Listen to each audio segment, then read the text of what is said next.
জীবনকে ভালোবাসুন, মাদক থেকে দূরে থাকুন।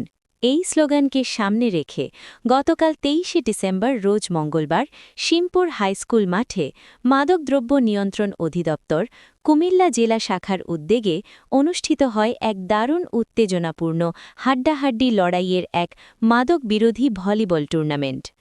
উক্ত টুর্নামেন্টে মুখোমুখি হয় কুমিল্লা আদর্শ সদর উপজেলা বনাম মুরাদনগর উপজেলা।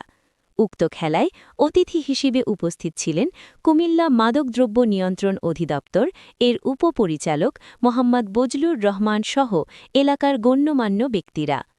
শত শত দর্শকের উপস্থিতিতে মাঠ জুড়ে ছিল টান টান উত্তেজনা।